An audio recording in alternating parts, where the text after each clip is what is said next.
You know, I just couldn't resist getting inside this large, well, it's the state's largest sweet gum tree here in New Madrid, Missouri, on the grounds of the Hunter Dawson house. And I just couldn't resist it. I've been getting inside of trees, treating them for over 35 years, so I figured why not get inside this one? Just actually get inside it. It's not that bad. It's a good tree. I got to check out the inside and out.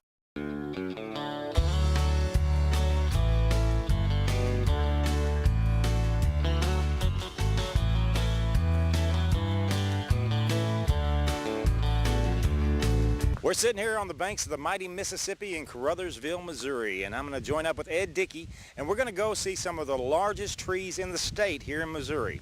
We'll be back to do that right after these messages, right here on Tree Doctors.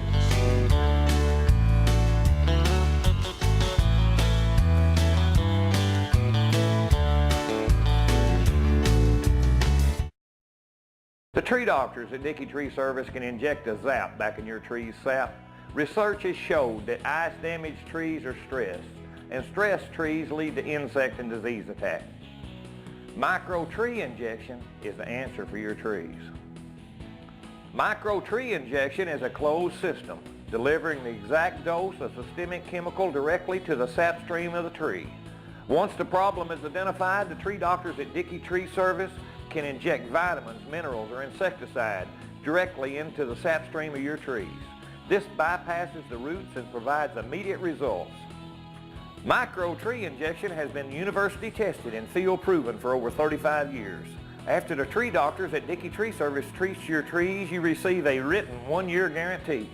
We won't treat a tree we don't think we can help. Let the tree doctors at Dickey Tree Service put the zap back in your tree's sap.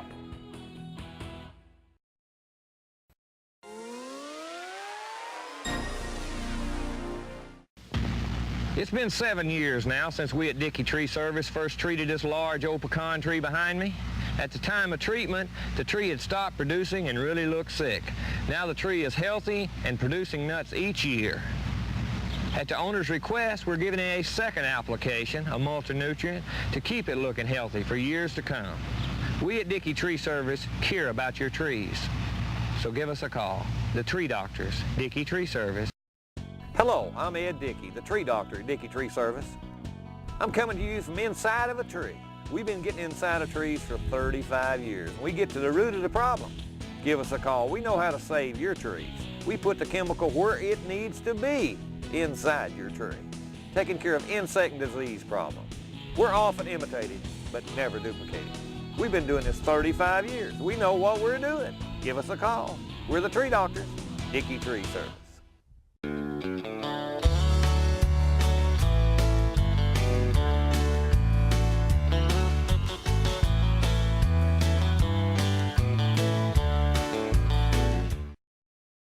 Let's go check out some very large trees and get some tips on how you can take care of yours with Ed Dickey, the head tree doctor at Dickey Tree Service, right now on Tree Doctors.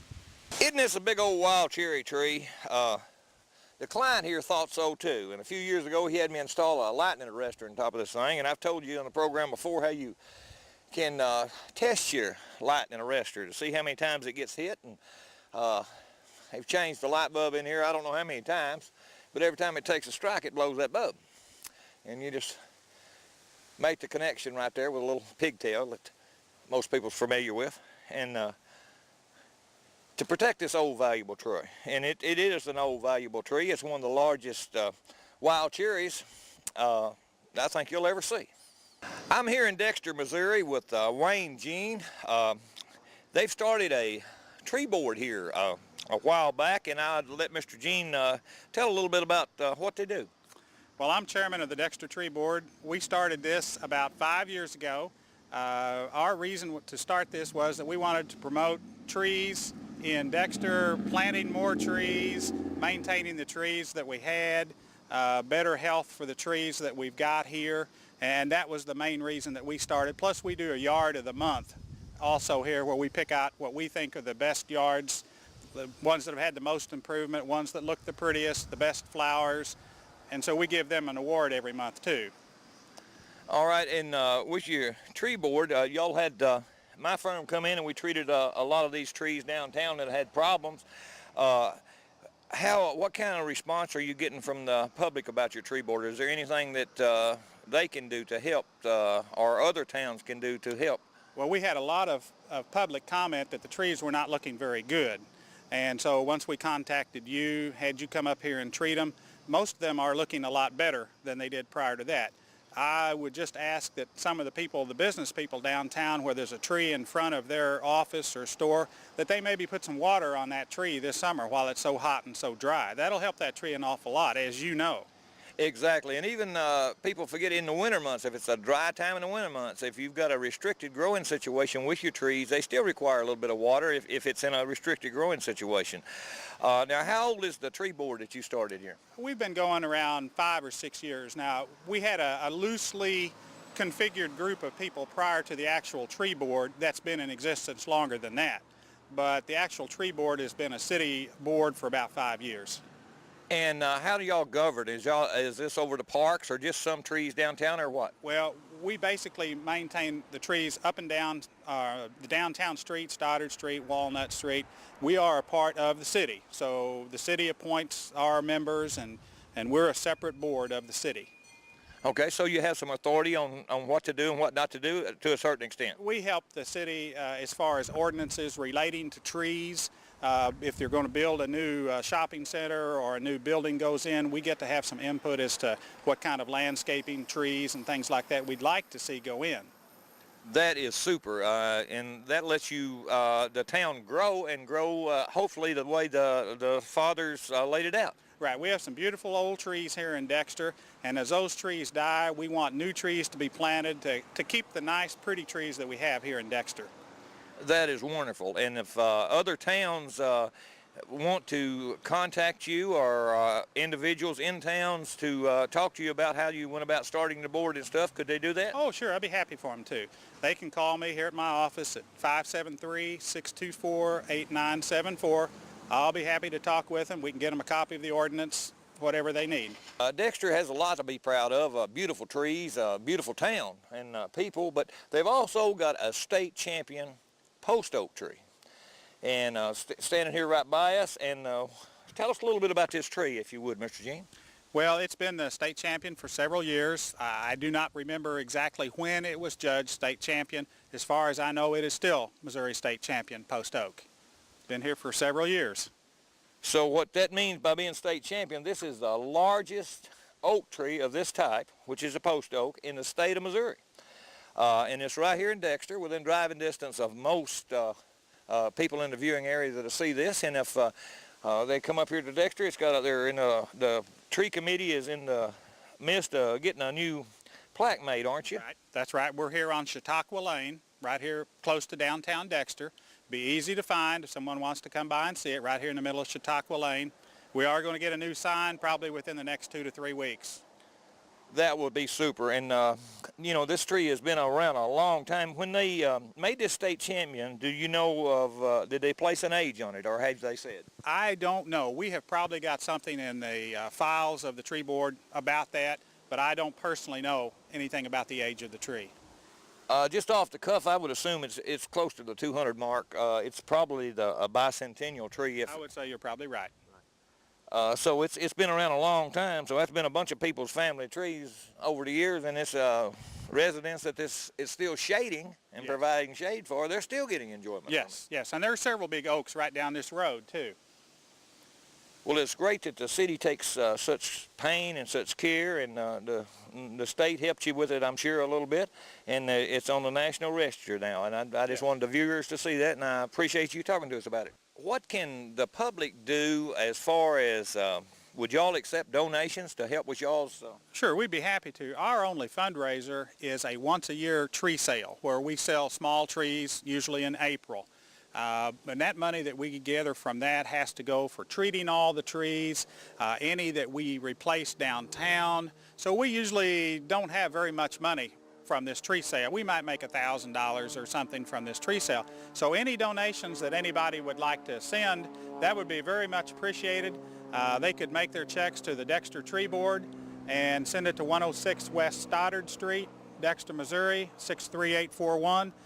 we would use that money to help further the tree program that the tree board has set up here in Dexter, treat this old tree for one thing, and replace some of those that are dying around the area. I think that's wonderful, and if you are treeless or want to remember somebody in their name or whatever and let their memory live on, this organization they have set up is tree-oriented, and you can tell by the big post oak behind me that they very well are, because they're taking care of this. You know, I want to be one of the first ones to contribute to this cause, and I hope some of the viewers will entertain the thought themselves. But they are organizations out here that care about trees, and they're doing something about it. And I want to thank you, Mr. Jean, for talking about it. Thank you very much for coming to see us. We mentioned in a couple of earlier programs about if you got a defect in a tree, you can use the modern day foam filler. Just like we have here, and it's expandable foam. You can get it at your rig stores or Lowe's or any hardware store, and you shoot it in there and it expands, and after it dries you cut it off with a knife and shoot you a coat of camouflage paint on top of it, and that keeps your weather and your insects and out of it. And it can be compressed, so as the tree grows it actually closes in on top of it, so it doesn't hinder it like if you was to put concrete in there or something solid. So modern practices shows us in tree surgery that it's much better to use something like this as opposed to the old way. Even though sometimes the old way is warranted, this is the more modern way. Here we have a young cherry tree that was had a weak crotch, and they had me bolt this thing together, put a bracing rod through it here a few years ago, and you can see it's been about, I don't know, 2 or 3 years, and it's almost closed over. Eventually it will encompass the whole rod. You won't even see it, and the tree will be stronger as long as it remains, you know, on this planet. So we just want to show you how a tree reacts to this invasive procedure when we do put that bracing rod through it. It accepts it very well if it's done properly. So if you get it done, make sure it's done properly.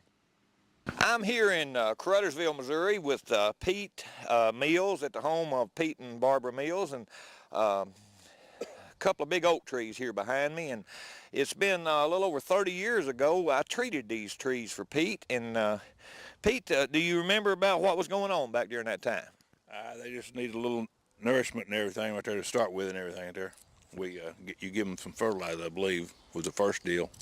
That's exactly right. I treat them with a stemic multi-nutrient, and they were a little bit smaller trees back then, weren't they, Pete? Oh yeah, they was about 12 inches in diameter back then, or less.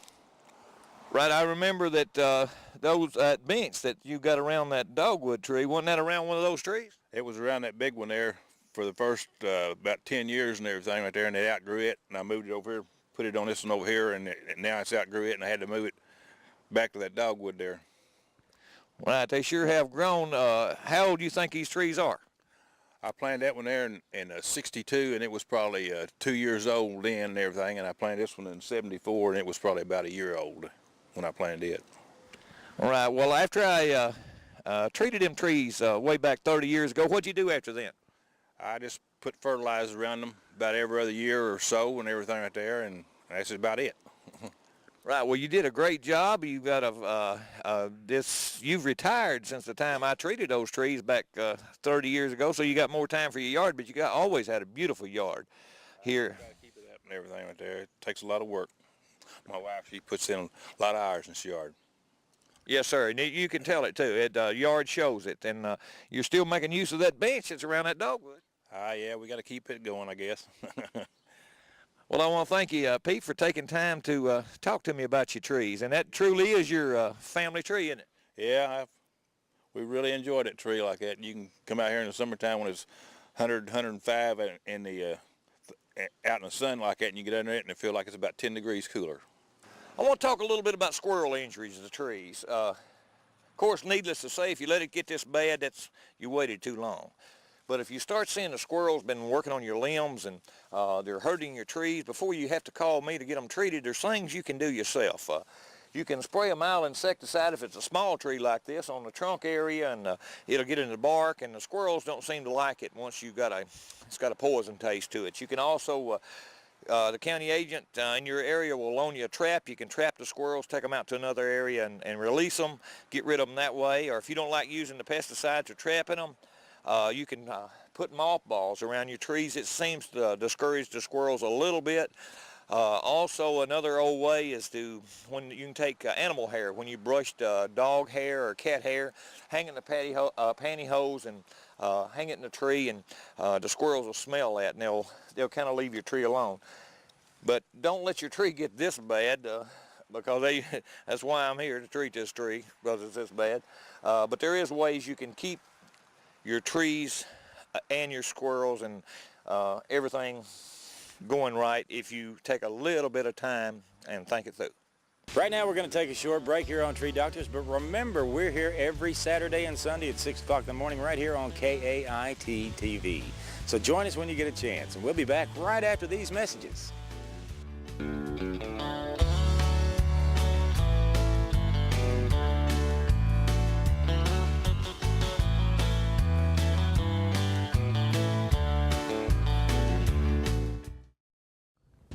It's not hard to see what killed these trees. It was boreworms. The borer is a hard insect to control, virtually untouched with spraying and other applications. But with systemic injection, when the borer eats the tree, the borer dies. Trees are dying all over, but we've got the cure. We give a 1-year guarantee when we treat your trees for the borers. We've been doing this 35 years and we know what we're doing. Give us a call. We're the Tree Doctors, Dickey Tree Service, in your yellow pages under trees. The Tree Doctors at Dickey Tree Service can inject a zap back in your tree's sap. Research has showed that ice-damaged trees are stressed, and stressed trees lead to insect and disease attack. Micro tree injection is the answer for your trees. Micro tree injection is a closed system, delivering the exact dose of systemic chemical directly to the sap stream of the tree. Once the problem is identified, the Tree Doctors at Dickey Tree Service can inject vitamins, minerals, or insecticide directly into the sap stream of your trees. This bypasses the roots and provides immediate results. Micro tree injection has been university tested and field proven for over 35 years. After the Tree Doctors at Dickey Tree Service treats your trees, you receive a written 1-year guarantee. We won't treat a tree we don't think we can help. Let the Tree Doctors at Dickey Tree Service put the zap back in your tree's sap.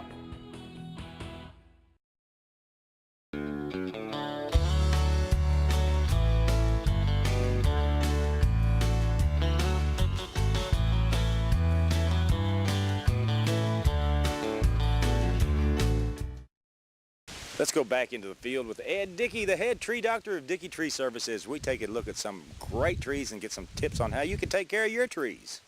You know, most of the time we think of a holly as a low-growing plant, but it's a holly tree.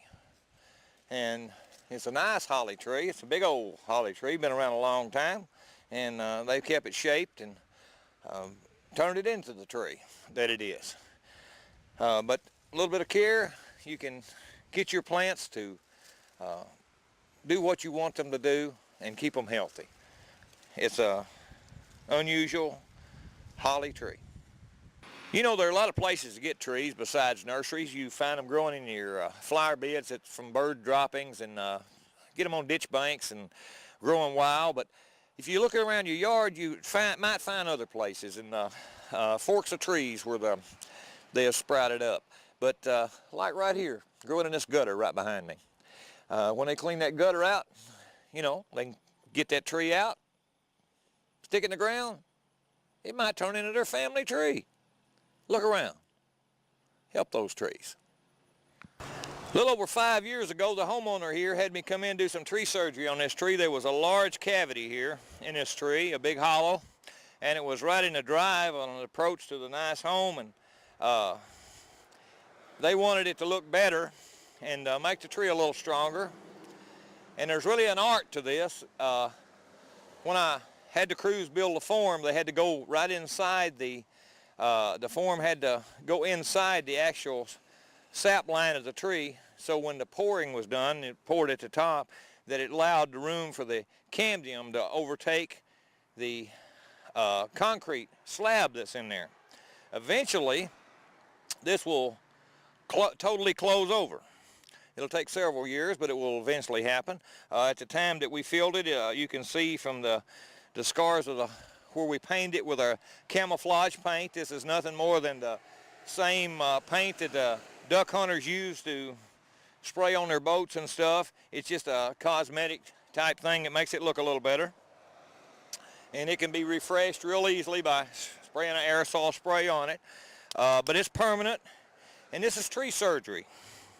And I'm one of the last few remaining ones that still do this, and it's not recommended all the time. A few cases like this one here where the homeowner wants it, we still do it, and it still works quite well.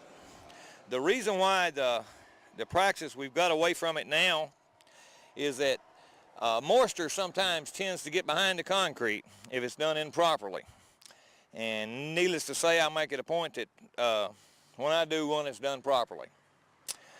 So if you've got a big hollow and it's important to you to save that tree, it might be something you want to consider.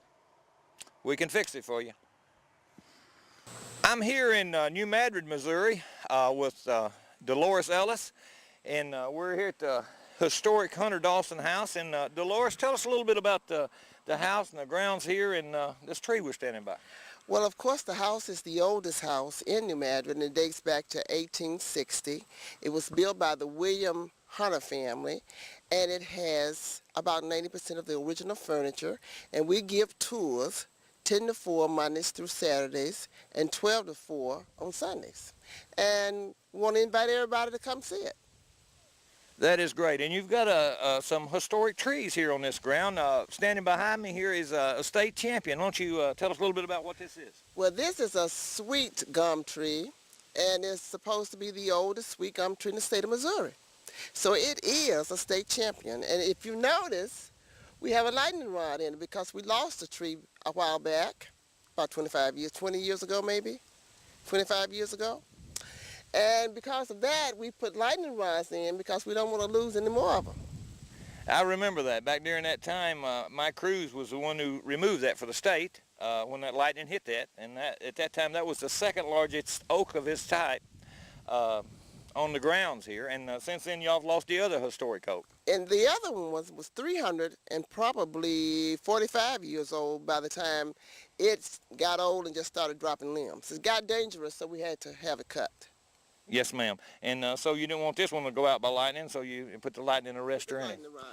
Yes, ma'am. Well, this is a beautiful grounds here, and y'all doing a great job. The state is keeping it up, and the tours are fantastic. And I want to tell the people, too, I've been through the house years ago before the furnishings was all done, and the lady gave us a tour there. And it's something to see. If you haven't seen it, anybody in the viewing area should take a minute and a day, I should say, and come by and see it. And what's the 2 hours again? Our 2 hours are 10 to 4, Mondays through Saturdays, 12 to 4 on Sundays. Also, Dolores, y'all have a regular thing in December that people need to be aware of that happens here at the Hunter Dawson. Yes, it's our open house, and it's free to the public. And it's Friday night, Saturday, and Saturday night. And it's the second weekend in December. And it's free. And it's the same as our touring hours except for the nighttime tours, which is from 6 to 8:30. All right, so to give people a chance to not only see a historic house and how people lived back during that time, they had the original furnishings and a lot of it, and they can see some of the oldest trees and the biggest trees in the state of Missouri of certain types right here in just one thing. It's something to take in. I really love the trees. Thank you, Dolores. And so do I. We got another historic tree here, and why don't you tell me a little bit about this tree, Dolores? This is a persimmon tree, and it actually has edible fruit, and it gets ripe in the fall of the year. And if you open up the persimmon fruit and dig out the seeds, they have little knives and forks and spoons inside. And the old people used to say that if you found knives in the persimmon seed, it was going to be a cold winter. So this would be a good way to judge if we're going to have a cold winter. Of course, that could, I mean, it might not be true. I just don't know, but it's worth checking out. It keeps from watching the wiggly worms or counting the frogs in August and all that stuff. Just go out and check out your persimmon seed. You say this is, how old is this tree, you think? I don't know how many years, but there's one at Big Oak that's a little bit older. I would say this tree is probably close to over 100 years. It's probably close to 100 years old. So this is the second largest persimmon in the state of Missouri. Dolores, that even the stump from the large old tree that lightning hit several years ago, you remember about that? Oh, I remember that stump well, because Delicia Hewitt, who was the administrator here at the time, would have us to actually pour water on the stump. And she thought that this would make it last longer. And I don't know if it worked or not. It finally rotted. Well, you got to remember, that's over 25 years ago. Yes. When my crews cut that, my son laid in the, he's 32 now, he laid in the notch that before the tree was felled, and he looked like a little puppet laid in there. At that time, he was 7 or 8, I think. So it was a big old tree. Well, my daughter has been out of college for quite a while, and when she graduated from New Madrid Central High School, she took her senior pictures, some of her senior pictures, sitting on the stump. And so I have pictures of that historic stump at my house. Well, that's great. That's great. Well, thank you, Dolores, for talking about that tree. You're welcome. You know, on some of our earlier shows, we talked about our grandfathers when they whitewashed the trunks of the tree. These people here, that's what they've done to this tree. And, you know, it was the old method, and it worked a lot of the times. It worked more times than it didn't work. But case right here, you can see where the borers went right in, right around where they've whitewashed it. So in this case, it didn't work. You know, it did work sometime. But that was the very reason that they put in early spring, they mixed up a concoction of slack lime, some ash. Sometimes people added buttermilk along with the water, let it culture overnight, and they pasted it on the trunks of the tree, and it stayed on there. When the rain broke it down through the year, it kind of sweetened the soil, the lime did. That helped the tree too. The ashes deterred the borers. But it didn't always work. Made the tree look good, but that's what they were doing. You know, there are a lot of yards and trees scattered all over this country that's got small trees in it like this that, for one reason or other, has been damaged at some point in time. We got a product called Plant Power Plus that you can put around this thing and really rejuvenate a plant that's been injured. The first thing to do is don't injure it to start with, but if you do, or if you got one that it is injured, there is things we can do for it. And give that tree another chance, and then maybe not injure it again. Over the past 35 years, we worked on and treated thousands of unusual trees, such as this one right here. Got to admit, it's an unusual pine tree. In every program, we're going to show you one or two of those. And if you got an unusual tree, something you think we might be interested in, we don't have to have worked on it. We just love beautiful old trees. Contact us at our website or call on our 800 number at the office. And we'll be glad to take a look at what you got and see what kind of unusual family tree you have. Thank you so much for joining us today on Tree Doctors. I'm John Passmore for Ed Dickey. Now, if you have any questions, you can always go to dickeytree.com and you can email him from there, and Ed will be glad to answer your questions. Also, you can call the number below. Thank you so much for joining us today, and we'll see you next time on Tree Doctors.